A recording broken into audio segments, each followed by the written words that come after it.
کو جاؤ احمد سنت کو جا باپ محمد کے بوت نسبت ترا جہاں کو ہے ربوبیت خدا کی وہاں تک ہے بسم اللہ الرحمن الرحیم لقد كان لكم في رسول الله أسوة حسنة وقال النبي صلى الله عليه وسلم لا يؤمن أحدكم حتى أكون أحب إليه من والده وولده والناس أجمعين أو كما قال النبي عليه الصلاة والسلام وقال تعالى في شان حبيبه مخبرا وآمرا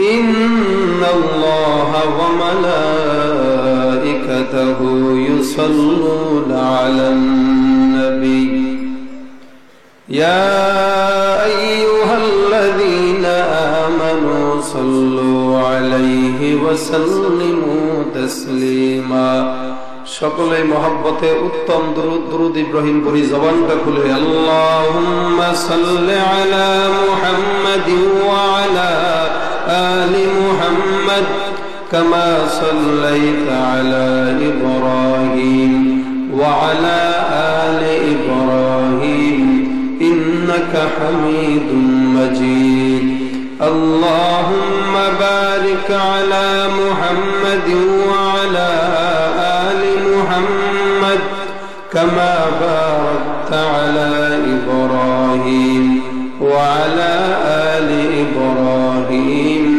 إنك حميد مجيد توحید کی امانت سینوں میں ہے ہمارا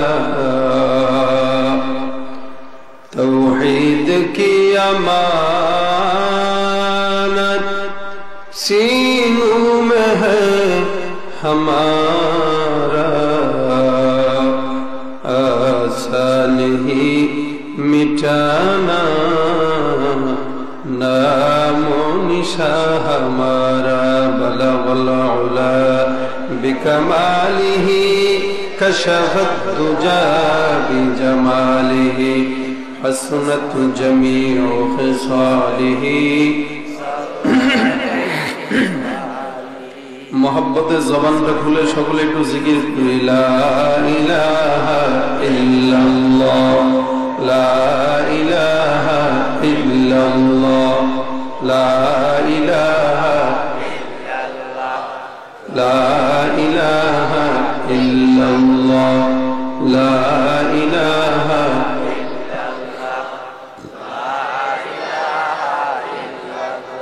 لا الہ الا اللہ محمد رسول اللہ حمد بے حد مر خدائے پاک رو آکے ایمان داد مشتخا کرو تو نے کو کاری وما بد کر دے جرم بے اندازہ بے حد کر دے ہر غرید نیکو تو تیار ہے جو نہ منگے اس سے تو بیزار ہے لا الہ الا اللہ لا الہ الا اللہ لا الہ الا اللہ لا الہ لا الہ الا اللہ لا الہ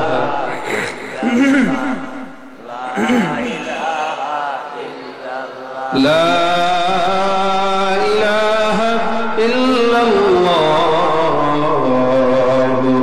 محمد رسول الله صلى الله عليه وسلم سبحانك لا علم لنا إلا ما علمتنا إنك أنت العليم الحكيم رب اشرح لي صدري ويسر لي أمري واحلل عقدة من لساني يفقهوا قولي أستغفر الله ربي من كل ذنب وأتوب إليه لا حول ولا قوة إلا بالله العلي العظيم रुखसार से बुर्का का दरा पर्दा उठा दो रुखसार से बुर्का का दरा पर्दा उठा दो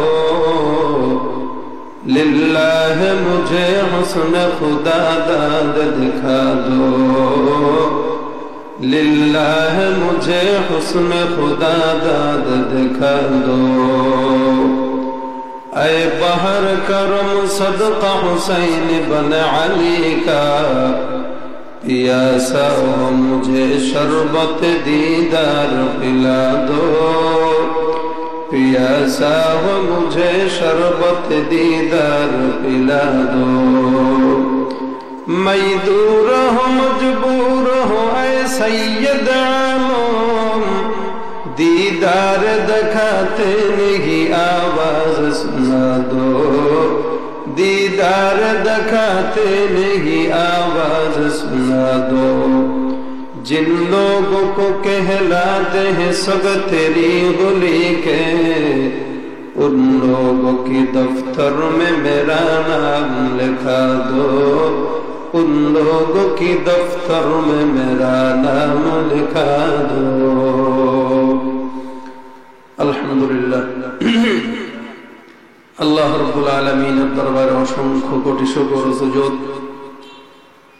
যে আল্লাহ আজকে আমাদের এই দিনে মসজিদ জামালপুর সংলগ্ন ঈদগাহ মাঠে আপনাকে আমাকে সকলকে দুনিয়ার সব ঝামেলা থেকে হেফাজত করে জান্নাতের বাগানে বেহেশতের বাগানে কিছু দিনই মুজাকারা করবার জন্য তৌফিক এনায়েত করেছেন বসবার তৌফিক দিয়েছেন আমাকেও শারীরিকভাবে অসুস্থ থাকা সত্ত্বেও দ্বীনি নিসবতে এখানে দুই একটি কথা বলবার জন্য তৌফিক এনায়েত করেছেন সকলেই মনের খুশিতে সে আল্লাহকে খুশি করার জন্য জবান খুলে বলি আলহামদুলিল্লাহ আল্লাহ রাব্বুল আলামিনের দরবারে কালিমাতুশ শুকর আদায় করার দ্বারা আমরা সকলেই জানি আল্লাহ পাক বলেন যখন নাকি কোনো বান্দা নেয়ামতের শুকরিয়া করে আমি আল্লাহ শুকরিয়ার বিনিময়ে নেয়ামতকে বাড়ায় দিই দ্বিগুণ বাড়ায় দিই আল্লাহ রাব্বুল আলামিন হাদিসে কুদসির মধ্যে বলেন কোন বান্দা যখন আমার দিকে যারা মানে 1 বিঘা আগায় আমি আল্লাহ তার দিকে 1 হাত আগায় যাই আরো আস্তে বলেন কোন বান্দা যখন আল্লাহর দিকে হেঁটে হেঁটে আগায় আল্লাহ পাক তার দিকে দৌড়ায় দৌড়ায় আগায় আমরা আল্লাহর দিকে দৌড়ায় আগাবো না হেঁটে হেঁটে আগাবো ইনশাআল্লাহ যতদিন আল্লাহ দুনিয়াতে রাখবেন বাঁচাবেন ততদিন আল্লাহর গোলামি করে মরতে রাজি আছি তো ইনশাআল্লাহ আল্লাহ আমাদেরকে আল্লাহর গোলাম বানায় নেক বলেন আমিন কোন মানুষের গোলামি করব না কোন মানুষের দালালি করব না একমাত্র আল্লাহর গোলামি চলব জমিন আল্লাহর আসমান আল্লাহর বানাইছেন আল্লাহ খাওয়ান আল্লাহ পরান আল্লাহ সব কিছু আল্লাহ চলবেও আল্লাহর নাম এই জবানে কি বলেন ঠিক না বেঠিক আল্লাহর নাম চলবে মানুষকে আল্লাহ রাব্বুল আলামিন সব কিছু মানুষের ক্ষমতার বাহিরে একমাত্র আল্লাহর ক্ষমতার ভিতরে আল্লাহর ক্ষমতার কারণে মানুষ বড় হয় আল্লাহর দয়ার কারণে মানুষ পাপতে সক্ষম হয় আল্লাহ বান্দাকে বানাইছেন আল্লাহ বলেন এই বান্দা আমি বানানোর পিছনে অনেক কারণ অনেক মেহনত অনেক কষ্ট অনেক ভালোবাসা অনেক মহব্বত ফাও কামে বানাই নাই মানুষ যে কোনো কাজ করে যে কোনো উদ্দেশ্য নিয়ে আজকে আমরা এখানে বসলাম উদ্দেশ্য আছে না নাই কি দরকার ছিল আপনাদের দোকানপাট বন্ধ করে তাড়াতাড়ি এখানে বসে থাকার? আপনাদেরও প্রয়োজন ছিল না, আমারও দরকার ছিল না এত দূর থেকে কষ্ট করে এখানে এসে কথা বলা। এরপরেও আসছি, মনের ভিতরে একটা জিনিস প্রশান্তি লাভ হয়, এই কষ্টগুলোর পরেও যদি কোনো বান্দা আমার কথা অনুযায়ী জবানের মধ্যে, দিলের মধ্যে আল্লাহর ইমানের নূর নিয়ে আসে, গালের মধ্যে নবীর সুন্নতি দাঁড়িয়ে নিয়ে আসে, জিকির উঠায় দেয় জবানের মধ্যে, এরপরেই আমাদের এই কষ্ট আল্লাহর দরবারে সফল হবে। ঠিক না বেঠিক? তখন সফল হবে যখন নাকি আমার দুই একটি কথায় কোনো বান্দা হেদায়েতের পথ পেয়ে যাবে। আমাদের তো কোনো উসিলা নাই, উসিলা এগুলাই যে আমার দুই একটা কথায়, দুই একটি কথার দ্বারা যদি কোনো ভাই আমল করে দ্বীনি পথে চলে আসে। কারণ যেই পরিস্থিতি সমাজের, চতুর্দিকে কেবল ফিতনা আর ফিতনা, এই ফিতনা ফাসাদের জামানায় আল্লাহর হাবিব বলেন মানুষের তো ঈমান বাড়ে কমে, বাড়ে কমে। বুখারী শরীফের মধ্যে কিতাবুল ঈমানের মধ্যে হাদিসের মধ্যে লেখা আছে আল ঈমানু ইয়াজিদু ওয়া ইয়ানকুসু। মানুষের দিলের মধ্যে যে ঈমান আছে এই ঈমানটা বাড়ে কমে, বাড়ে কমে। এখন তাফসীরের মধ্যে আছে বাড়ে কমে মানে কি? আসলেই তো বাড়ে কমে ঈমান না, ঈমানের নূরটা বাড়ে কমে। কিভাবে? এখানে একটা লাইট আছে, টিউব লাইট। এই লাইটটা তো লাইটের জায়গা মতো, ঈমান ঈমানের জায়গা মতো। ঈমানটা একটা টিউব লাইট। ধরেন কোন বান্দা আমল করলো, যখন নাকি ভোল্টেজটা বাড়বে এই লাইটের আলোটা একটু বেড়ে যাবে, ভোল্টেজ কমবে, লাইট ফিউজ হইতে হইতে আলো নিভতে নিভতে কমতে কমতে এক সময় নিভে যায়। যখন ভোল্টেজ থাকে না আলোটা নিভে যায়। ভোল্টেজের কারণে এই লাইটটার উজ্জ্বলতা বাড়ে। ঠিক না বে ঠিক? জোরে বলো। মানুষের ঈমান একটা টিউব লাইটের মতো। যখন নাকি কোনো বান্দা আমল করে, ইবাদত করে, আল্লাহ রাব্বুল আলামিনের পয়গম্বর বলেন তখন তার ঈমানের এই লাইটটার পাওয়ারও বেড়ে যায়। যখন গুনাহ করে আলো কমতে কমতে কমতে কমতে ঈমানের ব্যাটারির লাইটটা ফিউজ হয়ে যায়। আল ঈমানু ইয়াজিদু ওয়া ইয়ানকুসু। এই লাইটটা বাড়ে কমে, আলো বাড়ে আলো কমে। হাকিমুল উম্মত মুজাদ্দিদ মিল্লাত আশরাফ আলী থানভী রাহমাতুল্লাহি আলাইহি আমাদের আকাবির ছিলেন। আমরা তো আকাবিরদের পথ থেকেই ইসলাম পেয়েছি। আমরা তো পীরদের মাধ্যমেই দেশে ইসলাম পেয়েছি। আমরা তো দাওয়াত ও তাবলীগের মেহনতের কারণেই দেশে ইসলাম পেয়েছি। আমরা তো চরমনার পীর সাহেবের হুজুরের এই মেহনতের কারণে ইসলাম পেয়েছি। আমরা তো কওমি মাদ্রাসার ছাত্রদের ওলামাদের কারণে ইসলাম পেয়েছি। এই ইসলাম আকাবিরে দেওবন্দ নিয়ে আসছে। এই মুজাদ্দিদে মিল্লাত হাকিমুল উম্মত, উম্মতের হাকিম ছিলেন আশরাফ আলী থানভী রাহমাতুল্লাহ আলাইহি বলেন, কোন বান্দা যখন এই ওয়াজ মাহফিলে আসে, অনেকেই দূর থেকে বলতে পারবেন যে বসে লাভ কি, হুজুররা নামাজের কথা বলবে, এটা তো সব সময় শুনি, এটার দ্বারা কি ফায়দা? রোজার কথা বলবে, এটা তো জানি, এটার দ্বারা কি ফায়দা? সুদ খাইতে মানা করবে, এটাও জানি, কি ফায়দা? আল্লাহ পাক রব্বুল আলামিন এই বান্দা আল্লাহর ওলিটা বলতেছেন যে কোনো ফায়দা নাই মনে করতেছো? না, ফায়দা আছে। কি? দ্বীনি মুযাকারার দ্বারা মানুষের ঈমানের ব্যাটারির চার্জ বাড়ে। আপনারা যারা দাওয়াত ও তাবলীগের মেহনতে গেছেন আপনারা জানেন, 3 দিনের যখন মেহনতে কেউ বের হয় অথবা সাপ্তাহিক তালিম হয়, রাষ্ট্রের দিন 6 নম্বরের আলোচনা হয়।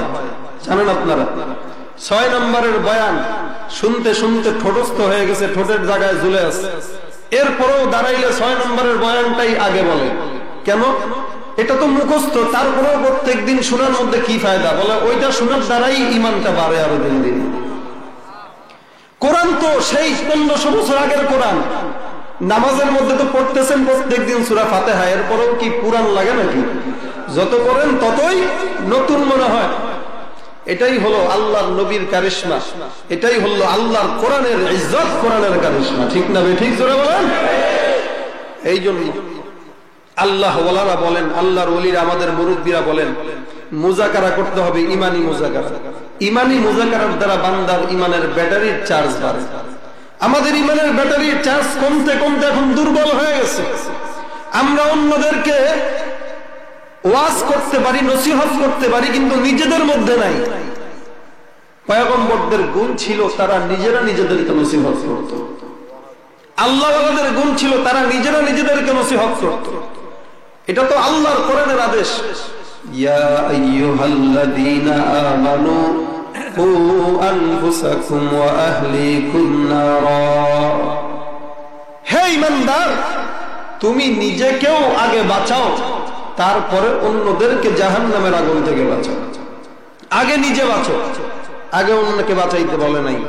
নিজে বাঁচলেই না অন্যকে বাঁচাবেন, নিজেই যদি মরে যান অন্যকে কেমনে বাঁচাবেন?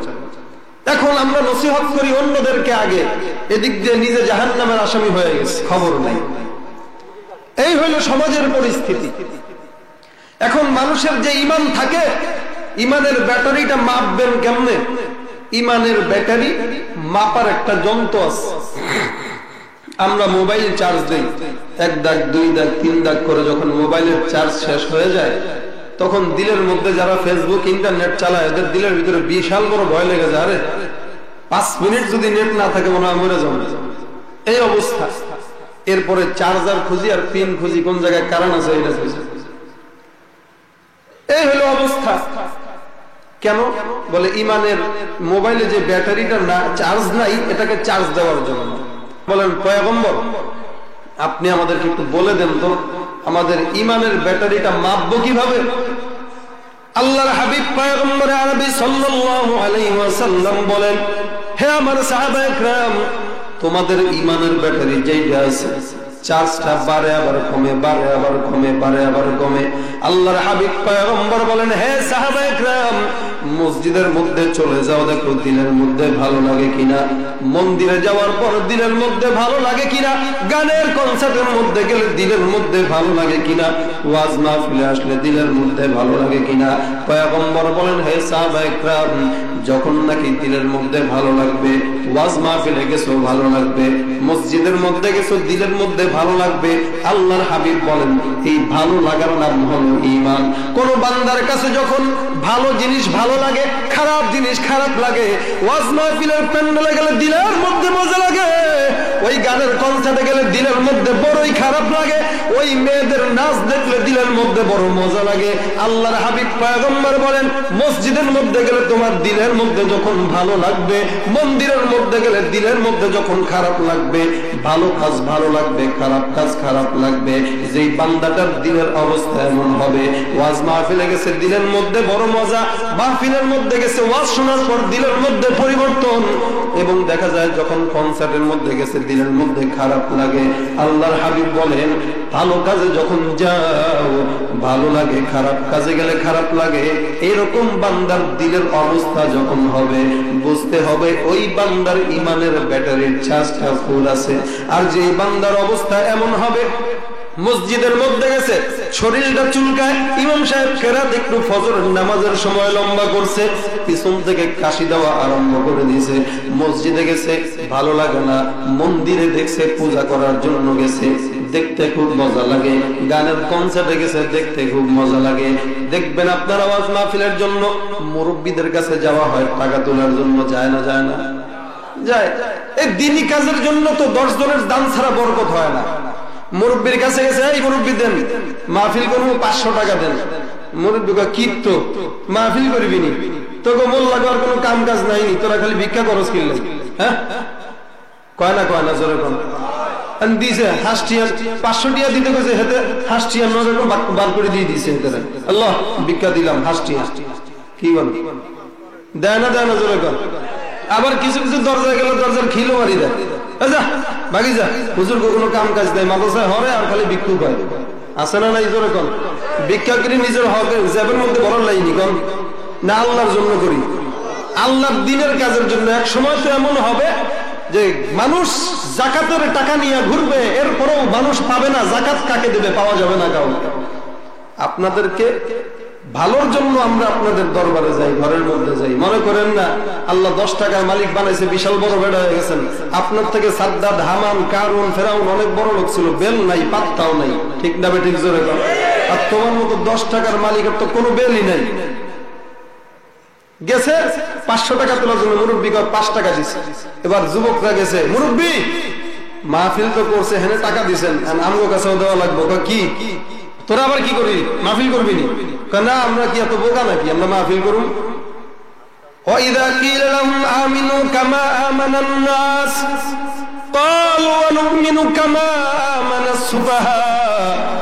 এরা বলে আমরা কি নির্বোধ নাকি ইমানদারদের মতো ঈমান আনবো? যুবকরা বলে আমরা কি এত নির্বোধ, মোল্লাদের মতো মাহফিল করবো? না না, কি করবি? আমরা কনসার্ট করবো, ডাকাত কি নোয়াখালী শহর কোন মাইয়া মন্তব্য নিয়ে এসে নাচাম, গান করবো। মুরব্বীকে ওরে বাউরে বাউল্লাহ 10,000 টাকা বেশি দিয়ে দিলাম, ডাকাত তো নিয়ে আস। কি বলেন? কয় না 10,000 টাকা বেশি দিলাম, ডাকাত থেকে নিয়ে আস, এরপর একটু সুন্দরী যেন হয় মাইয়া গান। আরে দিনই পথে তোমার 5 টাকা বের হয় না, আর গানের কনসার্টে 10,000 টাকা। বউরে বিক্রি করে হলেও টাকা দিব, তারপরও গানের কনসার্ট দেখতে যায়। ঠিক না ঠিক জোরে কোন? গ্রামগঞ্জে এরকম জায়গায় জায়গায় মোড়ে মোড়ে গানের কনসার্ট, আর গুনাহের কারণে আল্লাহ পাক সমাজের মধ্যে বারবার কিছুদিন পর পর ভূমিকম্প দেয়। কি বলেন? আপনাদের কি একমত আছেন না একমত নাই আপনারা? গ্রামগঞ্জের মোড়ে মোড়ে যাত্রা গানের আসর হয়, যাত্রা গানের কারণে আজ দেশে খোদার গজব হয়। আর জোরে বলেন ঠিক না বেঠিক? গ্রামগঞ্জের মোড়ে মোড়ে যাত্রা গানের আসর হয়, যাত্রা গানের কারণে আজ দেশে খোদার গজব হয়। কবরেতে গেলে বুঝবি যাত্রা গানের কি মজা, দিন ইসলামের পথে তোমরা চলো রে সোজা, দিন ইসলামের পথে তোমরা চলো রে সোজা। ঢোল তবলার গান বাজনার কবরে পাবি সাজা, ঢোল তবলার গান বাজনার কবরে পাবি সাজা, দিন ইসলামের পথে তোমরা চলো রে সোজা। গানের কলি শুনি মোরা ফাইটা যায়, বুক ফাইটা যায়, এইভাবে গাইতে গাইতে জাহান্নামে চইলা যায়। গায় না আপনাদের এলাকায়? ছোট্ট বাচ্চা ফাইটা যায়, বুঝেটা কি ও? এরপরও কইতেছে ফাইটা যায়। কিরে কি ফাটা তোর? কি ফাটা আই নিজেও জানি না। তা কস কিনলাই? কয় যে আমাকে মমতাজ বেগম কই দিছে যে হে বেডি আরো 15 বছর আগে কইছে হের বুক এখনো জীবিত আছে, হে এখনো মরে নাই। কি বলেন? এখনো সে জীবিত আছে, ফাইটা গেছে অনেক 15 বছর আগে, এখনো জীবিত। আমাদের তো একটা আফসোসের বিষয়, আমরা বাচ্চাদেরকে না বুঝা মুখের মধ্যে ফাইটটা যায় গান ধরাই দিতে পারি, আল্লাহর কোরআনটা ধরাই দিতে পারি না। এটা আমাদের আফসোসের বিষয়। আপনারা একটু আমার সঙ্গে যদি হু হা না করেন, এই ভাঙ্গা গলা নিয়ে সম্ভব না 1 ঘন্টা আলোচনা করা। একটু কথাবার্তা বলতে হবে, পারবেন? ওয়াজ মাহফিল মুজাকারা, 2 জন কথা বলতে হয়, আমিও বলবো আপনারাও বলবেন, তাহলে জমজমাট হবে। না হয়তো আপনারা ঘুমাইবেন পর আমিও ঘুমাই যাবো। হ্যাঁ, কথাবার্তা কইেন একটু। আল্লাহু আকবার বলেন।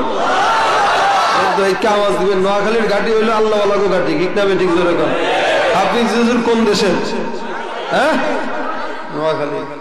শুধু তাই না, আর দাদার বিডাম নোয়াখালী, সোনাপুর। যদিও আসি নাই কোনদিন, জন্ম ঢাকায়, সবই ঢাকায়, গ্রাম মাগুরা, এগুলো আমার বাপেও আসে নাই এই এলাকায় কোনোদিন। এরপরও দাদার ভিটা আছে, তার মানে আদি রক্ত আমার নোয়াখালীর সঙ্গে, ঠিক না ঠিক? নোয়াখালীতে আলেম ওলামাও বেশি, ঠিক না ঠিক জোরে বলেন। আল্লাহ পাক আপনাদেরকে কবুল করুন। এখন এই পরিস্থিতি, ফাইটটা যাইতেছে, এই গান ঢুকাই দিতে পারলাম জবানের মধ্যে, আল্লাহর কোরআন ঢুকাইতে পারলাম না। যতদিন মুসলমান জবানের মধ্যে আল্লাহর কোরআন নিতে না পারবে, ততদিন সমাজ ধ্বংসের দিকে আগায় যাবে, ঠিক না ঠিক জোরে বলেন। গানের কলি শুনি মোরা ফাইটা যায়, বুক ফাইটা যায়, এইভাবে গাইতে গাইতে জাহান্নামে চইলা যায়। ঢোল তবলার গান বাজনার কবরে পাবি সাজা, দিন ইসলামের পথে তোমরা চলো রে সোজা, দিন ইসলামের পথে তোমরা চলো রে সোজা, ঠিক না বেঠি? এটা হলো সমাজের পরিস্থিতি। গান শুনবে, এটা শুনবে, টাকা দিতে বললে দিবে না, ভালো কাজে যায় না, খারাপ কাজে দেয়।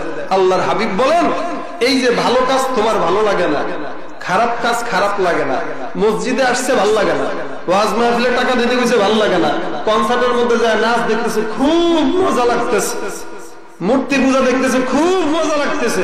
আল্লাহর হাবিব বলেন, তোর ইমানের ব্যাটারির চার্জ একদম ফিউজ হয়ে গেছে, আবার মুসলমান হতে হবে। ঠিক না বেটি? ইমানের ব্যাটারির চার্জ তখন বোঝা যাবে। এই যে একটা মাধ্যম নবী বলে দিয়েছেন, যখন দেখবেন মনের মধ্যে খারাপ লাগে, মসজিদে চলে যান। ভালো যদি লাগে বুঝতে হবে আপনার ঈমান ঠিক আছে, খারাপ লাগলে বুঝতে হবে আপনি এখনো ঈমান ঠিক করতে পারেন নাই। এই ঈমানটাকে ঠিক করার জন্যই এই ওয়াজ মাহফিলের আয়োজন। ঠিক না বেঠিক? জোরে ঈমান ঠিক করতে হবে। এজন্য নিজেকে নিজে নসিহত করা দরকার।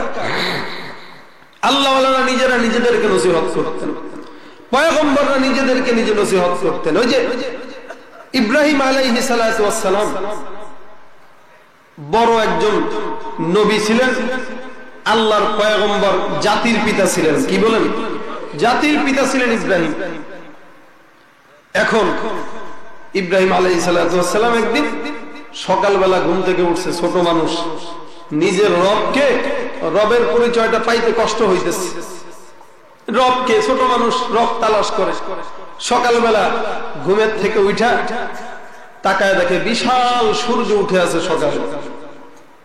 ইব্রাহিম আলাইহিস সালাতু ওয়াস সালাম মনে মনে প্রশ্ন করার বলে, হাযা রব্বি হাযা আকবার। এটাই মনে হয় আল্লাহ, এটাই মনে হয় সবচেয়ে বড় রব।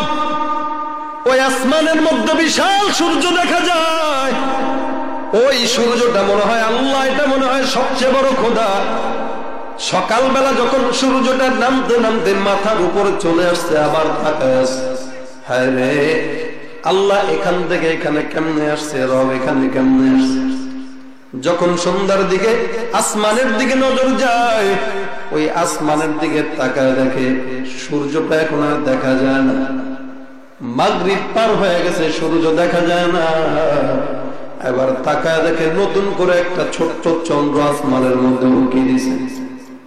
ইব্রাহিম নিজেকে নিজে ডাক দিয়া বলে, হে ইব্রাহিম, ওই যে সূর্যটা উঠছে ওইটাকে কি আল্লাহ বলা যাবে নাকি? বলে, না না, খোদা বলা যাবে না, আল্লাহ বলা যাবে না। এই যে চন্দ্র উঠছে এটাকে আল্লাহ বলা যাবে নাকি? মনে মনে চন্দ্রটা দেখার পর আবার মনে মনে বলতেছে, হাযা রব্বি হাযা আকবার।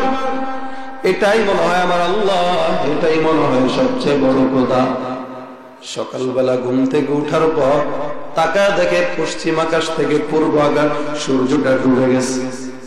পশ্চিম আকাশে সেই চন্দ্রটা উঠেছে, ওই চন্দ্রটা সকালবেলা নাই। ইব্রাহিম নবী আবার মনে মনে প্রশ্ন করে, হায় রে হায়, যে আল্লাহ সকালবেলা উঠে রাত্রিবেলা থাকে না, রাত্রিবেলা উঠে সকালবেলা থাকে না। আরে ইব্রাহিম, দামাগের মধ্যে কি বলে, বিবেকটা কি বলে, এটাকে আল্লাহ বলা যাবে নাকি? না না, এটাকে খোদা বলা যাবে না, আল্লাহ বলা যাবে না। সকালবেলা সবাই ডাক দিয়া বলল, ইব্রাহিম চল। কোথায় যাব? বলে, মেলায় যাবি। মেলায় কি বলে? সেখানে আমাদের বিশাল মূর্তি, বড় বড় মূর্তি বসবে, আমরা বড় বড় মূর্তিদের ইবাদত করব, আমাদের সঙ্গে চল। ইব্রাহিম নবী ডাক দিয়া বলে, না না, আমি যাব না। কারণটা কি? ইন্নী আনা সাকিম, আমি অসুস্থ, আমি যাইতে পারবো না।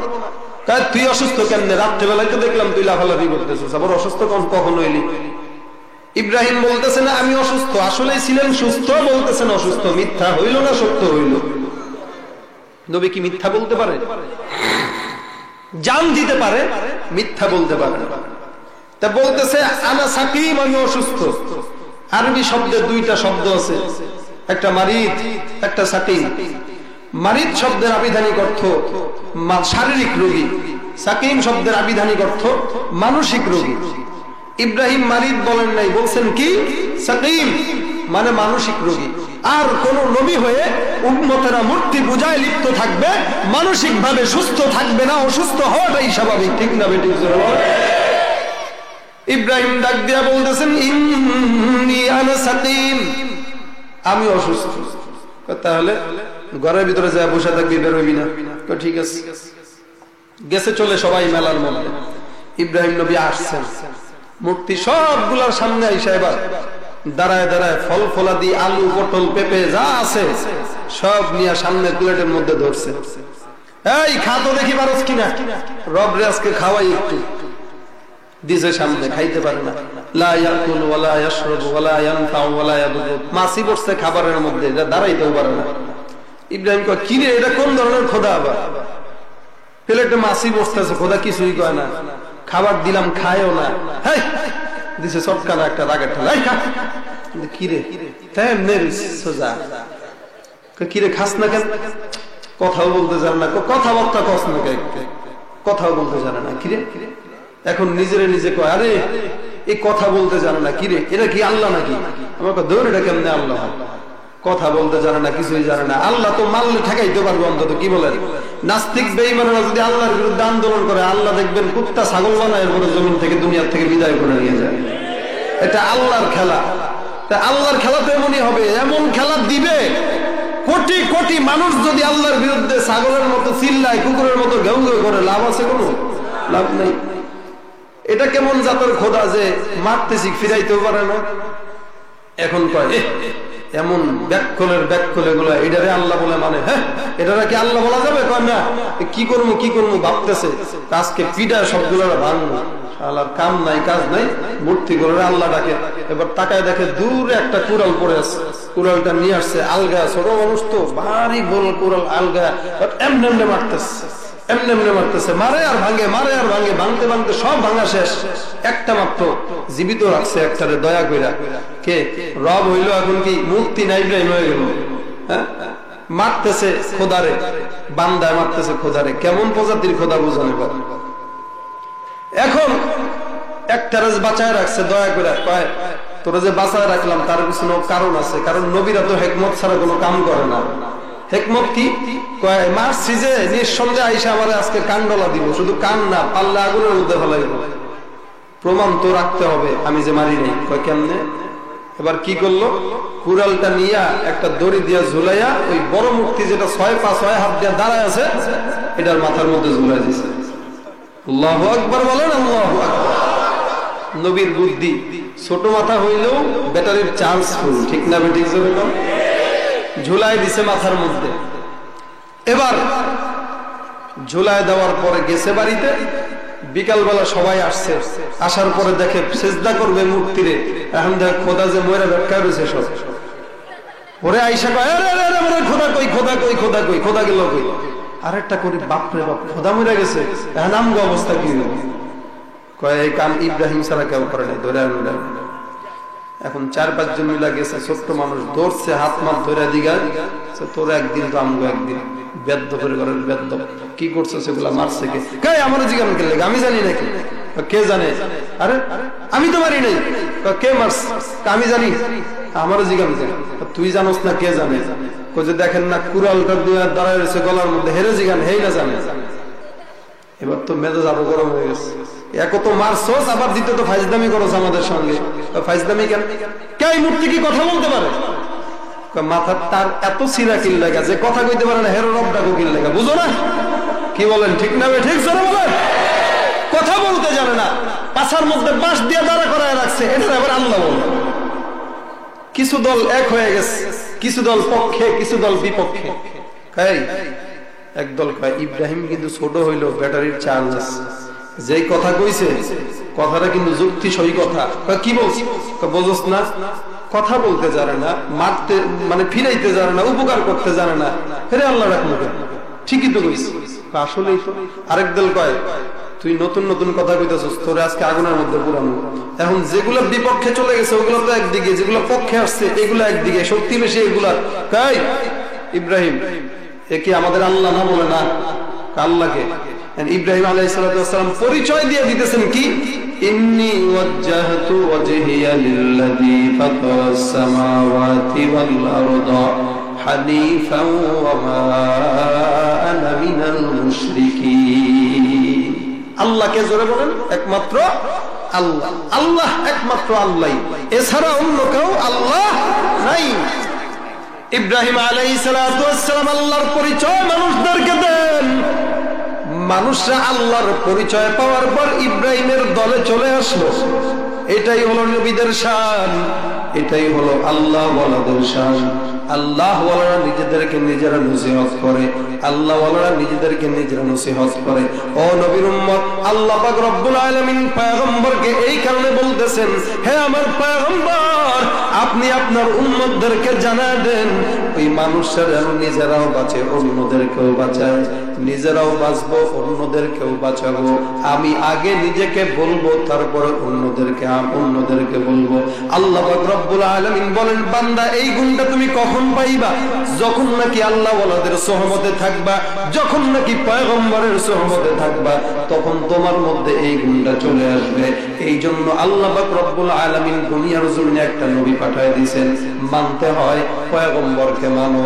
আজকে সমাজের যুবক ভাইরা পয়গম্বরকে মানে না, মানে হইল ইহুদি খ্রিস্টানদেরকে। ঠিক না ঠিক জয় বলে? সব ইহুদি খ্রিস্টানদেরকে মানা শুরু করছে। আল্লাহর জমিনে যখন আইয়ামে জাহিলিয়াতের জামানা, এই জামানার মধ্যে মানুষগুলো ছিল মূর্খ। এই মূর্খ মানুষদের মধ্য থেকে মানুষগুলো এমন জাহেল ছিল, বলে আল্লাহর ঘর কাবা শরীফ উলঙ্গ হয়ে তওয়াফ করত, সব মনে করত। গোটা দুনিয়াটা মূর্খের সাগরে হাবুডুবু খায়। এই মূর্খ মানুষদেরকে আল্লাহ পাক রব্বুল আলামিন কোরআনের শিক্ষা দেওয়ার জন্য দুনিয়ার জমিনে আপনার আমার পয়গম্বরকে দুনিয়ার জমিনে পাঠায় দিয়েছে। নবী আবার দুনিয়াতে আসছেন, অল্প কয়েক বছরের জন্য আমার পয়গম্বর দুনিয়াতে আসছেন। 63 বছরের জিন্দেগি, 40 বছর নবুয়তের বাহিরে, 23 বছর নবুয়তের ভিতরে, এর মধ্যে দুইটা প্যাকেজ। 13 বছরের জিন্দেগি মক্কা, মদিনার জিন্দেগি 10 বছর। পয়গম্বর আরবি এই 23 বছর প্যাকেজের মধ্যে কিছু মানুষ তৈরি করে গেছেন যারা ছিলেন স্মরণের মানুষ। আমার নবী মক্কার জমিনে আসছেন, মক্কাটা স্মরণের মক্কা বানায় ফেলছেন। নবী মদিনার জমিনে গেছেন, মদিনাটা স্মরণের মদিনা হয়ে গেছে। নবী আমার যেখানে যান সেই জায়গাটা স্মরণের জায়গা বানায় দেন। এর কারণটা কি? কারণ কি মেডিসিন ব্যবহারের কারণ? আমার পয়গম্বর কি মেডিসিন ব্যবহার কারণে গোটা দুনিয়াটা স্মরণের দুনিয়া হয়ে গেছে। মক্কা স্মরণের মক্কা, মদিনা স্মরণের মদিনা। আল্লাহ নবী আল্লাহ পাক রব্বুল আলামিন পয়গম্বরকে বলেন, লাকাদ কানা লাকুম ফি রাসূলিল্লাহি উসওয়াতুন হাসানাহ। আমি আল্লাহ রব্বুল আলামিন, হে পয়গম্বর, আমি আপনার মধ্যে একটা আদর্শ দিলাম আমার বান্দাদের জন্য। এই আদর্শটাই হইল উত্তম আদর্শ। জয় বলুন ঠিক কিনা? আল্লাহর নবীর আদর্শের বাহিরে অন্য কোন আদর্শ আছে? নাই। পয়গম্বর আরবি সাল্লাল্লাহু আলাইহি ওয়াসাল্লামের সাহাবা ইকরাম আম্মা জান আয়েশা রাদিয়াল্লাহু তাআলা আনহার কাছে প্রশ্ন করলেন, কাইফা কানা খুলুকুন নবী সাল্লাল্লাহু আলাইহি ওয়াসাল্লাম। হে আম্মা জান আয়েশা, আল্লাহর নবীর চরিত্র সম্পর্কে আপনি আমাদেরকে কিছু বর্ণনা করুন। আল্লাহর নবীর আদর্শ সম্পর্কে আপনি আমাদেরকে কিছু বর্ণনা করুন। আম্মা জান আয়েশা পাল্টা প্রশ্ন করলেন, হে সাহাবা ইকরাম, আফাতাকরাউনাল কুরআন, আপনারা কি কোরআন পড়েন না? আপনারা কি আল্লাহর কোরআন জানেন না? ক্বালু বালা, আল্লাহর পয়গম্বরের সাহাবা একরাম বললেন, হে আম্মা জান আয়েশা, আমরা তো কোরআন পড়ি, আমরা তো কোরআন তেলাওয়াত করি। আম্মা জান আয়েশা ডাক দিয়া বলেন, হে সাহাবা একরাম, আপনারা তো কোরআন পড়েন। কানা খুলুকুল কুরআন, আল্লাহর কোরআন যা আমার পয়গম্বরের আদর্শ তা। নবীর আদর্শ যা আল্লাহর কোরআন তা। আল্লাহ যেটা কোরআনের মধ্যে বলেছেন সেটাই নবীর আদর্শ। আল্লাহ যেটা কোরআনে বলেছেন সেটাই আমার নবীর আদর্শ। নবী যেটা করেছেন সেটাই আল্লাহর কোরআন। এই কোরআন যে মানবে সে নবীর আদর্শ মানলো, যে নবীর আদর্শ মানলো সে আল্লাহর কোরআন মানলো। আল্লাহ পাক রব্বুল আলামিন পয়গম্বরকে আদর্শ দিয়েছেন। এই আদর্শ যেখানে গেছেন সেই জায়গাটা আদর্শের কারণে স্বর্ণের জায়গা হয়ে গেছে। সাহাবা একরাম কেমনে পয়গম্বরে আদর্শ মানছেন? আল্লাহ পাক রব্বুল আলামিন আরেক জায়গায় বলতেছেন, ওয়ামা আরসালনাকা ইল্লা রাহমাতাল লিল আলামিন। আমি আল্লাহ দুনিয়া দুনিয়াতে নবীকে কেবল আদর্শ দিয়েই পাঠাইলাম না, আমি আল্লাহ পয়গম্বরকে একটা সুন্দর রহমত স্বরূপ বানায় দিলাম। বলে গোটা বিশ্ববাসীর জন্য রহমত, শুধু গোটা বিশ্ববাসীর জন্য রহমত নয়। কেউ কেউ মনে করবে নবী আমার কেবল মুসলমানের জন্য কেবল রহমত, না না, আমার নবী হিন্দুদের জন্য রহমত, আমার নবী বৌদ্ধদের জন্য রহমত, আমার নবী খ্রিস্টানদের জন্য রহমত, আমার নবী মুসলমানদের জন্য রহমত, আমার নবী আসমানের জন্য রহমত, আমার নবী জমিনের জন্য রহমত, আমার নবী পাখিদের জন্য রহমত, আমার নবী গাছের জন্য রহমত, আমার নবী মাছের জন্য রহমত। গোটা পৃষ্ঠ জাহানের মধ্যে যা কিছু আছে সব কিছুর জন্য আমার নবী রহমত। দেখো যা কুরআন মে আয়ে মুহতারাম মুস্তাফা কি সুন্নতে খায়রুল উম্মা। পয়গম্বরকে আল্লাহ পাক রব্বুল আলামিন রহমত স্বরূপ বানাইলেন। আল্লাহর নবী মসজিদে নববীর মধ্যে যখন মেম্বার ছিলেন না, আল্লাহর নবী পয়গম্বর একটা খেজুর গাছের ডালের সঙ্গে টেক লাগায় খুতবা দিতেন। গাছের আগাও নাই, গোড়াও নাই, কিচ্ছু নাই, এই খেজুর গাছের পালার সঙ্গে পয়গম্বর টেক লাগায় খুতবা দিতেন। আল্লাহর নবী খুতবা দিতেন। এমন সময় মসজিদে নববীর মধ্যে একটা মেম্বার তৈরি করে দিলেন সাহাবায়ে কেরাম।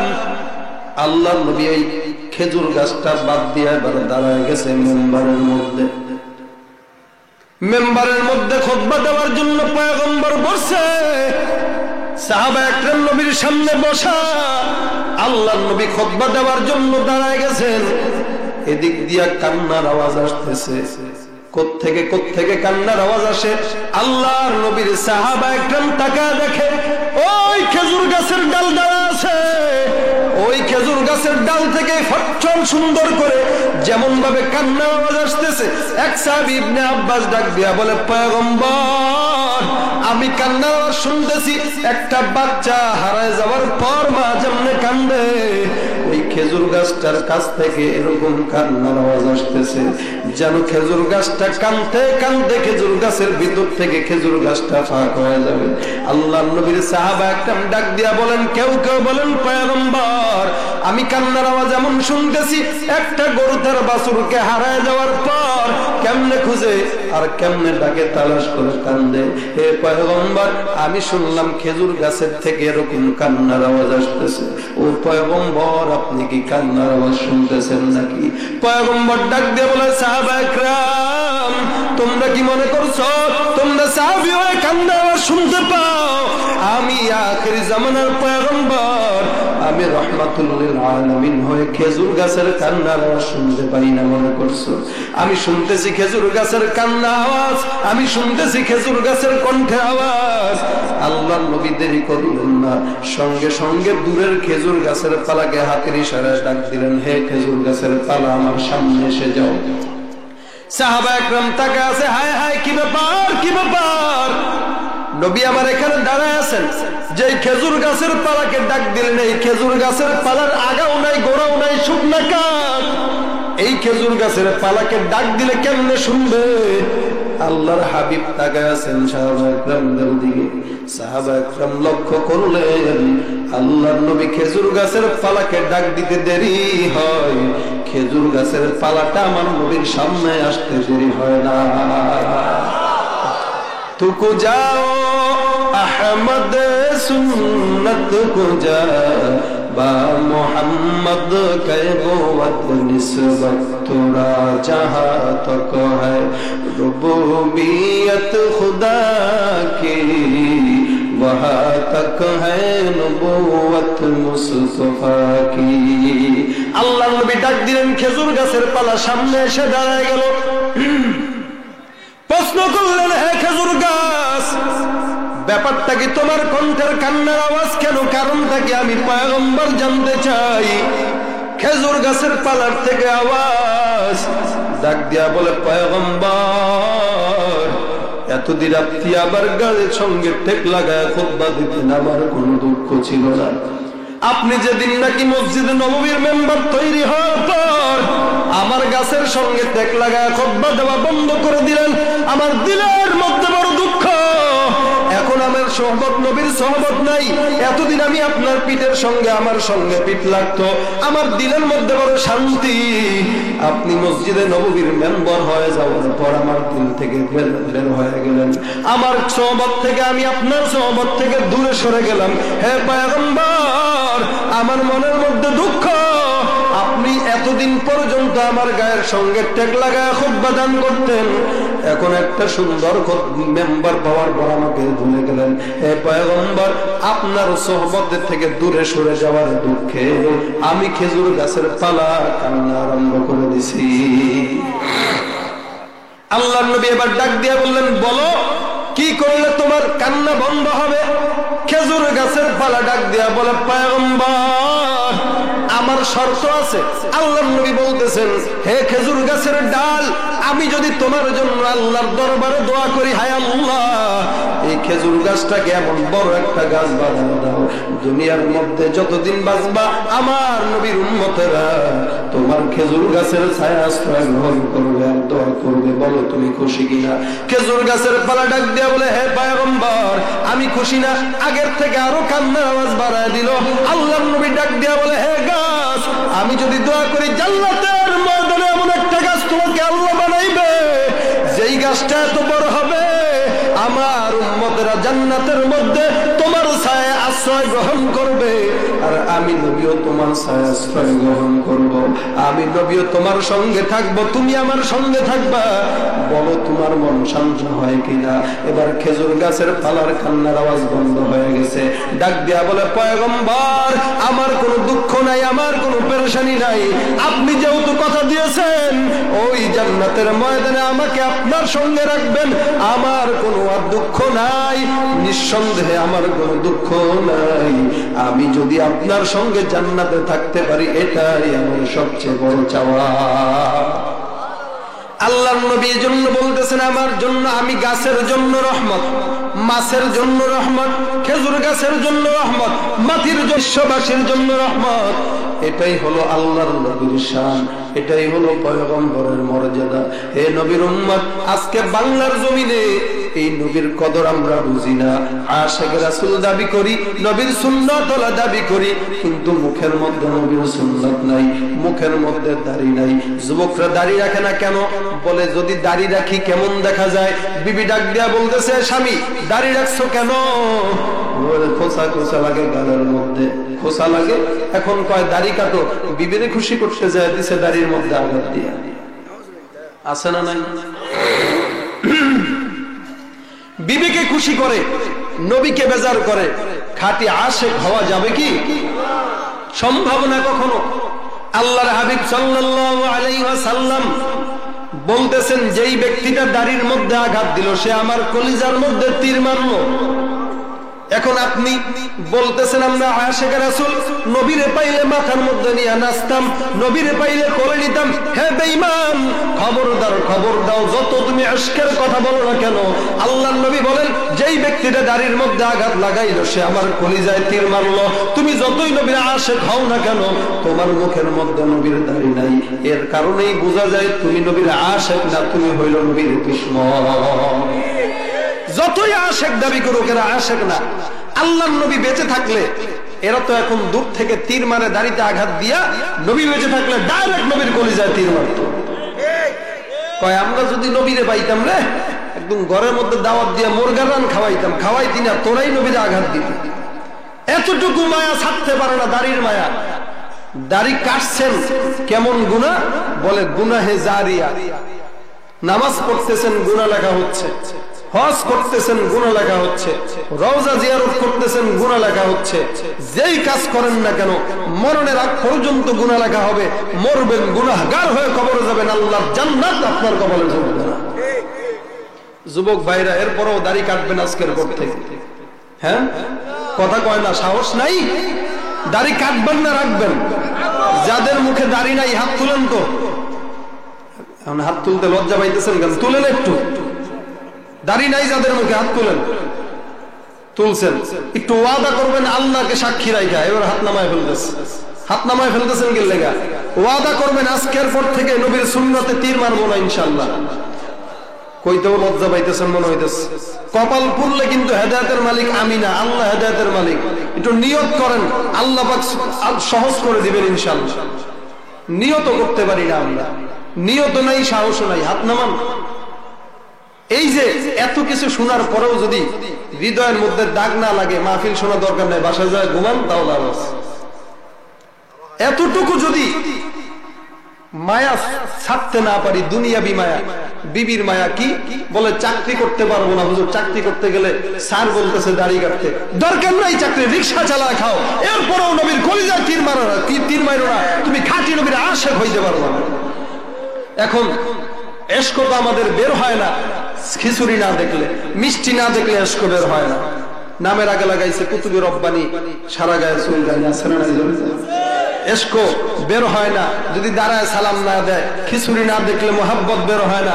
এরকম কিছু আশেক রাসূল সমাজে আছে। মনে রাখবেন, ঠোঁটের মোহাব্বত যেটা আপনি রাখতেছেন, এই ঠোঁটের মোহাব্বতটার মাধ্যমে এটা কিন্তু বেঈমানরা বিক্রি করে নিতে পারবে, কিন্তু আপনার দিলের মধ্যে যেই মোহাব্বত আল্লাহ ঢুকায় দিবে, ওই মোহাব্বত টাকার বিনিময়ে কেউ কিনতে পারবে না। এই কারণে ঠোঁটের মোহাব্বত বাদ দিয়া দিলের মোহাব্বত উঠায় দেন। যেমন নাকি সাহাবা একরাম দিলের মোহাব্বত উঠাইছেন। হযরত বেলাল রাদিয়াল্লাহু আনহু কেমন বড় জালিলুল কদর সাহাবী, মানুষের হাতের তালা পর্যন্ত সাদা থাকে, বেলালের হাতের তালাও ছিল কালো। আপনারা যারা উমরায় গেছেন, হজে গেছেন, ওখানে যা দেখছেন মক্কার ঘর তওয়াফ করে কিছু কালো মানুষ আছে, নাইজেরিয়া থেকে আসে, ইঞ্জিনিয়া থেকে আসে, ওই নিগ্রো দেশ থেকে, আফ্রিকা থেকে আসে, এমন কালোর কালো, বলে গোটা গাও কালো, হাতের তালাটাও পর্যন্ত কালো। চেহারার দিকে তাকাইলে মনে কষ্ট লাগে না, বড় আরাম লাগে। চেহারার দিকে তাকাইলে মনে হয় আল্লাহ নবীর সাহাবী বেলাল মনে হয় সামনের দিয়ে হাইটা যাইতেছে। ওই কালো, এমন কালো, আল্লাহ পাক বলেন ইন্নাল্লাহা লা ইয়ানজুরু ইলা সুওয়ারিকুম, তোমরা সৌন্দর্য নিয়ে গর্ব করিও না, আমি আল্লাহ মানুষের সূরত দেখবো না, দেখবো সিরাত। এই সিরাতের দাম আছে না নাই? জোরে কর। সিরাতের বহুত দাম, বহুত দাম। আল্লাহ রাব্বুল আলামিন বলতেছেন আমি মানুষের অন্তর দেখব। ওই যে বেলাল রাদিয়াল্লাহু আনহু, ইসলামের প্রথম মুয়াজ্জিন হযরত বেলাল রাদিয়াল্লাহু আনহু উমাইয়া ইবনে খালফের গোলাম, উমাইয়া ইবনে খালফের বাড়িতে কাজ করে সকাল থেকে সন্ধ্যা পর্যন্ত। রাত্রিবেলা যখন হয় হযরত বেলাল রাদিয়াল্লাহু তাআলা নামাজের মধ্যে দাঁড়ায় যায়, দিনের বেলা রোজা রাখে, রাত্রিবেলা নামাজ আদায় করে, সারাদিন কেবল আল্লাহর নামের জিকির, সারাদিন কেবল পয়গম্বরের উপর দুরূদ আদায় করে। উমাইয়া ইবনে খালফ ডাক দিয়া বলে, হায় রে বেলাল, ব্যাপারটা কি? এতদিন আমি তোর সঙ্গে আছি, আমার খাস, আমার ফরজ সবকিছু আমার দিয়া তুই চলস, এরপরও এতিম মুহাম্মদের প্রেমে তুই কেন পাগল হবে না? একটা বার কেবল মুহাম্মদ রে বাদ দিয়ে আমাকে নেতা বলে স্বীকার কর, আমি তোরে নারী দেব, গাড়ি দেব, বাড়ি দেব, রাজত্ব দেব, আমি তোরে বড়ই মহব্বত করব, একটা বারের জন্য কেবল মুহাম্মদ রে বাদ দিয়ে আমার নেতা বলে স্বীকার কর। বেলাল রাদিয়াল্লাহু আনহু ডাক দিয়া বলে, হায় রে উমাইয়া ইবনে খালফ, এই যে দিলের মধ্যে যে মহব্বত ঢুকাইলাম, কোন টাকার বিনিময়ে এই মহব্বত কেউ খরিদ করতে পারে না। এই মহব্বত টাকার বিনিময়ে বিক্রি হয় না রে উমাইয়া ইবনে খালফ। সারা জীবন তুই যদি আমাকে বলে যাস, সব রাজত্ব যদি আমাকে দিয়ে দাও, আল্লাহর কসম করে বলতেছি আমি বেলাল একজন জাহান্নামের আসামি ছিলাম। আল্লাহর কোরআনের ঈমানের কালেমা আমার দিলের মধ্যে ঢুকানোর পর এই জাহান্নামের শরীরটা আমি জান্নাতের বানায় ফেললাম। ঈমানের কালেমা আমার শরীরের শিরায় শিরায় পৌঁছায় গেছে। আল্লাহর কসম করে বলতেছি, ঈমানের কালেমাটা আমার শরীরের শিরায় শিরায় পৌঁছায় গেছে। এই ঈমানের ট্যাবলেটটা কিন্তু ফেরত দেওয়া যাবে না। উমাইয়া ইবনে খালফ রাগ হয়ে যায়। সকালবেলা যখন মরুভূমির গরম বালুর মধ্যে রওনা হয়ে গেছে, মরুভূমির ওই কঠিন রোদ, যারা নাকি মক্কা মদিনায় গেছেন, জোহরের নামাজ পড়তে যখন বার হইতাম, দেখতাম কেমন রোদের তাপ। এই রোদের তাপের কারণে শরীরের পশমগুলো একটা একটা সঙ্গে লেগে যায়। এরকম গরম রোদের তাপে যখন মরুভূমির গরম বালুগুলো ফটফট করে পুড়ে মরুভূমির পাথরগুলো তাপের মধ্যে হয়ে যায়। মরুভূমির কেমন তাপ? বলে আগেরকার জামানার মানুষগুলো মরুভূমির বালুর উপরে, মরুভূমির পাথরের উপরে পাতিলের মধ্যে চাউল দিয়া দিত, 10 মিনিট 5 মিনিটের ব্যবধানে ভাত হয়ে যাইত। ও নবীর উম্মত, এমন গরম পাথর, এমন গরম বালু বেলালকে উমাইয়া ইবনে খালফ যখন রোদের উপরে সূর্যটা মাথার উপরে তাপ দেয়, ওই গরম তাপের মধ্যে, গরম বালুর মধ্যে বেলালকে টান দেয়। হাত পা বাঁধা অবস্থায়, জবানটা বাঁধা, বেলাল কোনো কথা বলতে পারে না, বেলাল নড়তেও জানে না। গরম বালুর মধ্যে বেলালকে বারবার টান দিয়া ফেলায়, বারবার টান দিয়া হেঁচড়ায়। বেলাল রাদিয়াল্লাহু তাআলা জবান দিয়ে কোনো কথা বলে না, সারাদিন কেবল কান্দে আর কান্দে, তবু কাউকে বলে না, কোনো কথা বলে না। উমাইয়া ইবনে খালফ ডাক দিয়া বলে, বেলাল, একটা বারের জন্য মুহাম্মদের নামটা, আল্লাহর নামটা মুখ থেকে ফেলে দে, আমি দেখ তোরে কেমনে বিদায় দিয়ে দিই। এরপরে বেলাল রাদিয়াল্লাহু তাআলা আল্লাহর নাম ছাড়া অন্য কারো নাম নেয় না, পয়গম্বরের নাম ছাড়া অন্য কারো কোনো নাম মুখের মধ্যে নেয় না। উমাইয়া ইবনে খালফ অবাক হয়ে যায়। বেলাল রাদিয়াল্লাহু তাআলা কান্দে আর কান্দে, এরপর আল্লাহর নাম ছাড়া অন্য কারো নাম মুখের মধ্যে নাই। মরুভূমির বালুর মধ্যে বেলালকে টান দেয়, ওই মরুভূমির বালুগুলো বেলালের চামড়া পুড়ে, মরুভূমির বালুগুলো রক্তের সঙ্গে মিশে মনে হয় একটা সামনে রক্তের দলা পড়ে আছে। এরপরও বেলাল কোনো কথা কয় না। বেলালের কণ্ঠের মধ্যে একটা শব্দ, আহাদ আহাদ, আল্লাহ আল্লাহ শব্দ বেলাল মুখের মধ্যে উচ্চারণ করে। উমাইয়া ইবনে খালফ ডাক দিয়া বলে, বেলাল, একটা বার কেবল আমার নামটা দে, একটা বার আমার নামটা নিলে আমি তোকে আমি মাফ করে দেব। বেলাল ডাক দিয়া বলে, হে উমাইয়া ইবনে খালফ, না না, আমি জীবনেও জীবনটা দিতে রাজি, এরপরে আমার মাওলার নাম ছাড়তে রাজি না, জীবন দিতে রাজি, এরপরে আমার পয়গম্বরের আদর্শ ছাড়তে রাজি না। উমাইয়া ইবনে খালফ ডাক দিয়া বলে, হায় রে বেলাল, সারাদিন তো কষ্ট করালাম, সারাদিন তো গরম আগুনের মধ্যে, গরম বালুর মধ্যে ফুটাইলাম, এরপরেও তুই আল্লাহর নাম ছাড়া অন্য কোন নাম নিস নাই, কারণটা কি? ওই আল্লাহর নামে এত মজা, ওই আল্লাহর নামে এত কি মজা বেলাল, ওই আল্লাহর নামটা তুই কেন এত বারবার নেস? বেলাল ডাক দিয়া বলে, উমাইয়া ইবনে খালফ, আল্লাহর কসম করে বলতেছি, সারাদিন আমাকে কষ্ট দেওয়ার পর, সারাদিন আমাকে গরম বালুর মধ্যে ফুটানোর পর, সারাদিন আমাকে গরম পাথরের মধ্যে আঘাত দেওয়ার পর, আমি যখন আল্লাহর নামটা নেই, আল্লাহর কসম, আমি আল্লাহর নামটা নেওয়ার সঙ্গে সঙ্গে সারাদিনের কষ্ট আমি বেলাল ভুলে যাই, সারাদিনের কষ্ট আমি বেলাল ভুলে যাই। আমার শরীরের মধ্যে আর কোনো কষ্ট থাকে না, আমার দেহের মধ্যে কোনো কষ্ট থাকে না। আমার দিলের মধ্যে যখন আল্লাহর নাম আমি উচ্চারণ করি, আল্লাহর নামের মজার কারণে অন্য কোনো শাস্তি আমার কাছে শাস্তি মনে হয় না।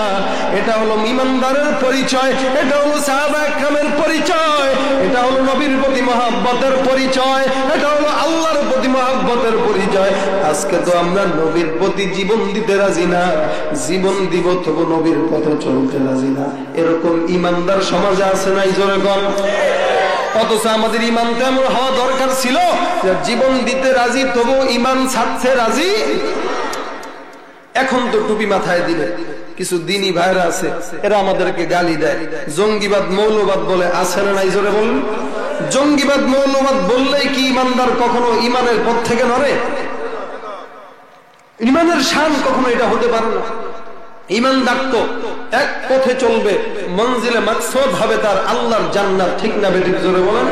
হর কে দারত খৌফে হক দরদিল মুদাম জান্নাতুল মাওয়াদ হাদ উরা মাকাম জুজবা হকচি জে মুতিঈ ইনসুজা ফضل ও আমস্তার জুমলা জাহা। আল্লাহ রাব্বুল আলামিন, আল্লাহ পাক রব্বুল আলামিন বলতেছেন, পয়গম্বর, আমি আল্লাহ আপনাকে একটা আদর্শ দিলাম, যেই মানবে সেই কামিয়াব, যে মানবে না সে না কামিয়াব। বলে কেমনে মানবা? পয়গম্বর বলেন, লা ইউমিনু আহাদুকুম হাত্তা আকুনা আহাব্বা ইলাইহি মিন ওয়ালিদিহি ওয়া ওয়ালাদিহি ওয়ান নাসি আজমাইন। দুনিয়াতে তুমি আমাকে ততক্ষণ পর্যন্ত মহব্বত করতে পারবে না যতক্ষণ পর্যন্ত তোমার মা থেকে আমাকে বেশি মহব্বত করবা, যতক্ষণ পর্যন্ত তুমি তোমার বিবি থেকে আমাকে বেশি মহব্বত করতে পারবা না ততক্ষণ পর্যন্ত আমি নবীকে মহব্বত করা হবে না। বলে বিবি, বাচ্চা, সন্তান, সন্ততি, মা বাবা সবকিছুর থেকে যদি নবীকে বেশি মহব্বত করা হয় এটাকেই ধরা হবে আসল মহব্বত। ঠিক না বে ঠিক? নবীর হাদিস সত্য না মিথ্যা?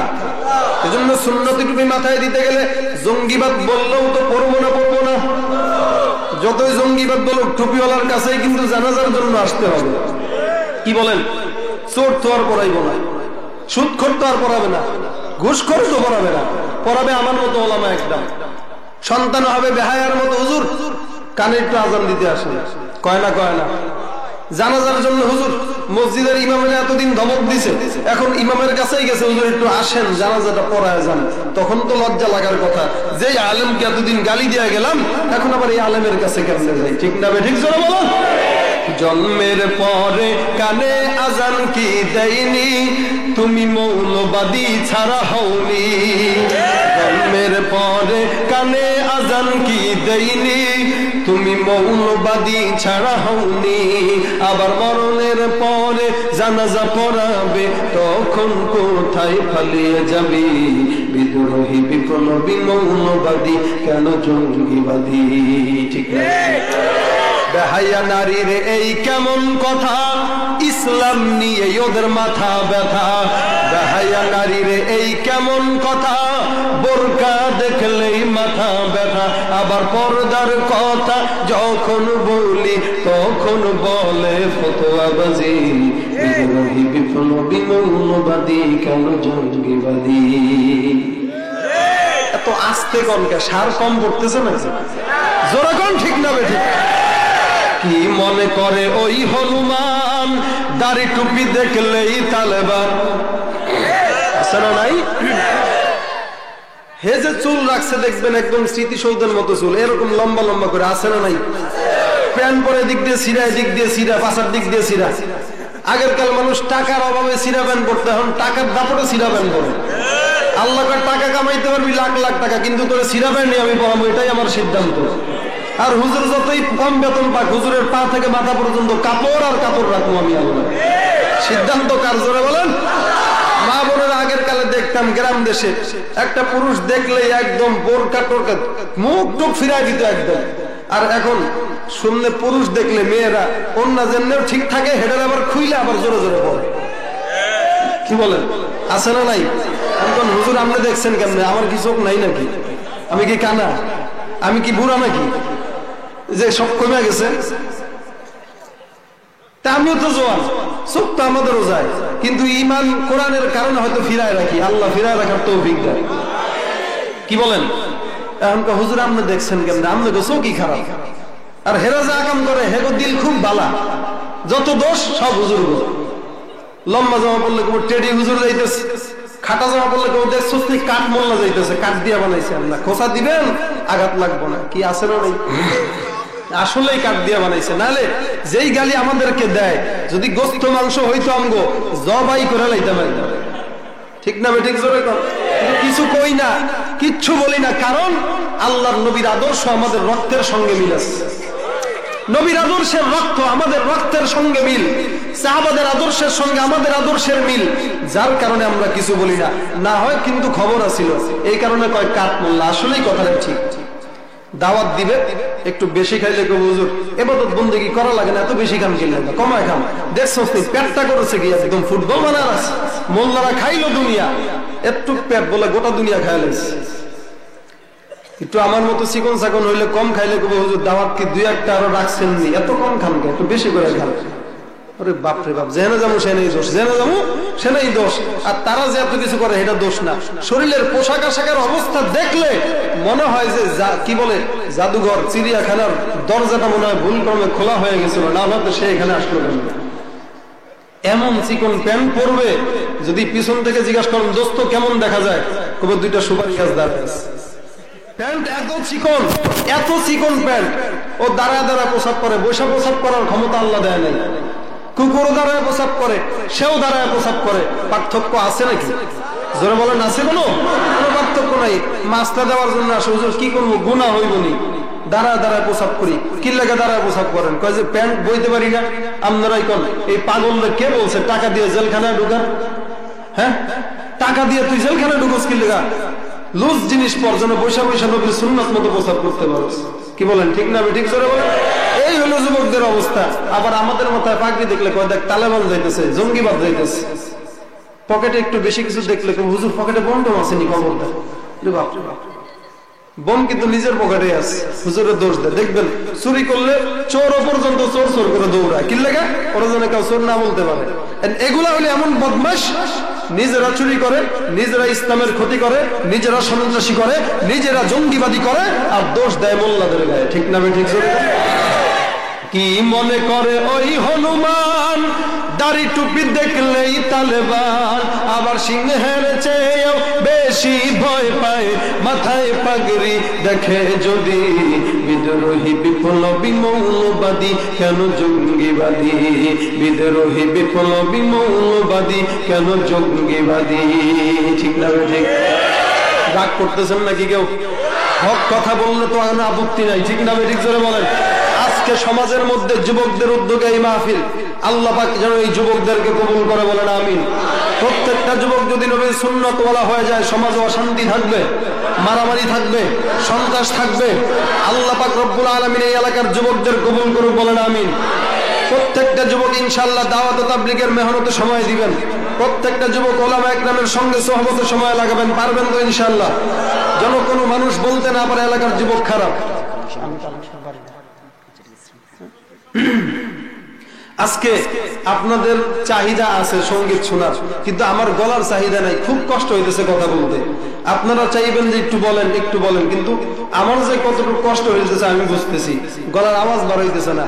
এই বছরে আমার এরকম দিন যায় নাই। আমার ভাগ্যও খারাপ, আপনাদের ভাগ্যও খারাপ। না আজকে দেখাই দিতাম কোরআনের বয়ান আর সঙ্গীত কারা কয়। যুবকরা তো খালি গান শুনে কানের মধ্যে হেডফোন দিয়া ঘুমাইবেন, আল্লাহর জাহান্নাম ছাড়া উপায় নাই। কণ্ঠ আমাদের আল্লাহ কম দেন নাই। কি বলেন? আইয়ুব বাচ্চু মোহাম্মদের থেকে কণ্ঠ আল্লাহ আমাদেরকে কম দেন, অনেক ভালো কণ্ঠ দিছে। এই কণ্ঠ দিয়ে আল্লাহর কোরআনের কথা বলবো। ঠিক না? ঠিক জোরে বলেন। যুবকরা হাতে ছুরি বাদ দিয়া, কানের মধ্যে দুল বাদ দিয়া, মাথার মধ্যে নবীর সুন্নতি পাগড়ি উঠাইতে পারবেন তো? মুরব্বীরা দেখে আর বলে আরে সমাজের শান্তি আগের মতো নাই, সব পাল্টায় গেছে। আসলে শান্তি আগের মতো না থাকার কারণ আমরা পাল্টায় গেছি, জামানা পাল্টায় নেই। কি বলেন? জামানা পাল্টাইছেন, আমরা পাল্টাইছি। আগের মতো শান্তি তো আর এখন পাওয়া যায় না, মানুষ সব পাল্টে গেছে, পাল্টেনি তো জামানা। একটু গাইতে পারবেন আমার সঙ্গে? আগের মতো শান্তি তো আর এখন পাওয়া যায় না, মানুষ সব পাল্টে গেছে, পাল্টেনি তো জামানা। জামানা ঠিকই আছে, মানুষ সব পাল্টে গেছে, মানুষ সব পাল্টে গেছে, জামানা ঠিকই আছে।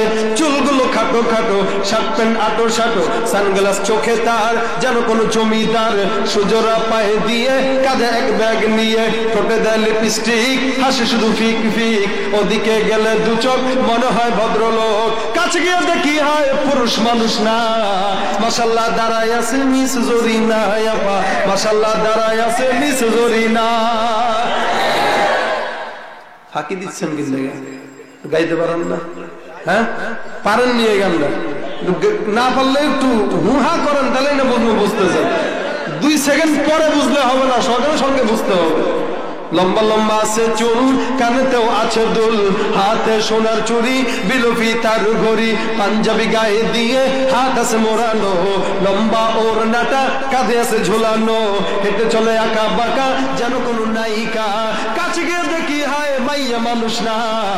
এটা হলো আমগো পাড়ার, এটা হলো আমগো পাড়ার মিস্টার সোহেল রানা, এটা হলো আমগো পাড়ার মিস্টার সোহেল রানা। আগের মতো শান্তি তো আর এখন পাওয়া যায় না, মানুষ সব পাল্টে গেছে, পাল্টেনি তো। কি বলেন? ঠিক না বেঠিক? কিছু ফরমালিন যুক্ত স্টুডেন্ট আপনারাও এখানে আছেন। 5 বাচ্চার বাপ হয়েছে, এখনো বাচ্চার মধ্যে 2 টাকা হাত বাড়া আছে না? হাত বাড়া দেয়, ফুল বাড়া দেয় না স্টুডেন্ট। 5 বাচ্চার বাপ দাড়ি কাটছে তো বুঝাবো যায়। এই সমস্ত ফরমালিন সব জায়গায় আছে। দেশের মধ্যে এরকম কিছু ফরমালিন যুক্ত মুক্তিযোদ্ধা আছে, দেখবেন বয়স 40 হয় নাই, নামের আগে লাগাই দিয়েছে বীর মুক্তিযোদ্ধা। আর খাঁটি মুক্তিযোদ্ধা যারা দেশের জন্য জীবন দিছে, যারা দেশের জন্য যুদ্ধ করেছে, এরা দেখবেন রিক্সা চালায়, ভ্যান চালায়, খায়। আছে না নাই?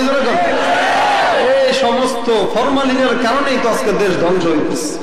সব জায়গায় ফরমালিন, ছাত্রদের মধ্যে ফরমালিন আছে। দেখবেন সুন্দর স্কুল ড্রেস সবকিছু আছে, কিন্তু এদিক দিয়ে একটা পিস্তল ঢুকায় রাখছে। আছে না নাই? এটা ছাত্র না সন্ত্রাস?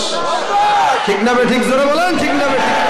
মোটা বই আছে হাতে, কলমটাও আছে সাথে, পরেছে সাদা প্যান্ট, মনে হয় স্টুডেন্ট, পরনে আছে বেল্ট, গায়ে মাখে দামি সেন্ট, যায় বন্ধুরা আড্ডায়, ছিনতাই করে রাস্তায়, নেশা করে ফেন্সি খেয়ে 8 মাস থাকে জেলে। অবশেষে মনে হলো এইটা কোনো ছাত্র না, এটা হলো আমার পাড়ার টোকাই বাবুল কানা, এটা হলো আমার পাড়ার টোকাই বাবুল কানা। আগের মতো শান্তি তো আর এখন পাওয়া যায় না, মানুষ সব পাল্টে গেছে, পাল্টনি তো জামানা, জামানা ঠিকই আছে, মানুষ সব পাল্টে গেছে, মানুষ সব পাল্টে গেছে, জামানা ঠিকই আছে। কেউ রাগ করেন নাই তো? ইনশাআল্লাহ যদি ভুল হয়ে থাকে তাহলে ক্ষমা করে দিয়েন। যেই কথাগুলো বললাম বাস্তব কথা, কোনো মিথ্যা কথা বলি না ইনশাআল্লাহ। ঠিক না ঠিক? আজকে আপনারা দোয়া করবেন, এই যুবকরা যদি ভালো হয় গোটা সমাজ ভালো। আল্লাহর হাবিব বলেন যে আদর্শ আমার উপরে আসছে, এই আদর্শ যদি মানতে পারো আমি নবীর উপরে, তাহলে অটোমেটিক মহাব্বত চলে আসবে। আর নবী বলেন মহাব্বতটা আসার পর এটা কেমনে যাচাই করবা? যখন দেখবা বিবির ভয়ে দাঁড়িয়ে রাখতে পারতেছো না, বুঝতে হবে তুমি মহাব্বত লাভ করতে পারো না। যখন দেখছো বিবিরে পরোয়া লাগে না, ছেলেরে পরোয়া লাগে না, মারে পরোয়া লাগে না, আমার নবী আগে, তাহলে বুঝবা তোমার মহাব্বত চলে আসছে। আল্লাহর নবীর মহাব্বত যখন চলে আসবে, নবীর শাফাআত আমাদের কপালে জুড়ে যাবে। ঠিক না ঠিক? জোরে বলেন। আল্লাহ পাক আমাদের সকলকে পয়গম্বরের মহাব্বত অন্তরের মধ্যে ঢোকানোর তৌফিক দান করুক। আপনারা দোয়া করবেন আল্লাহ পাক যেন আমাকেও নবীর খাঁটি আয়াশিক হিসেবে কবুল করে। আল্লাহ পাক রব্বুল আলামিন যেন দিনের জন্য ইখলাসের সঙ্গে দিনী খেদমত করার তৌফিক দান করে। আপনারা সকলে দোয়া করবেন। যুবক ভাইদের জন্য এটা আবেদন, আপনারা গান না শুই না, আজকে করণব শিল্পী গোষ্ঠী সারা বাংলাদেশে এরকম ইসলামী সঙ্গীতের আজান মানুষের দোয়া দোয়া পৌঁছায় দিতেছে, আপনারা এগুলো শুনবেন, গজল শুনবেন। ইন্টারনেটের জামানা, সার্চ দিলেই গজল চলে আসে। গজল শুনবেন, গান শুনবেন না, নবীর শানে নাচ শুনবেন, ঘুমাবেন। এমনও হইতে পারে আল্লাহ নবীর সামনে আপনাকে দেখা দিয়ে দিচ্ছে।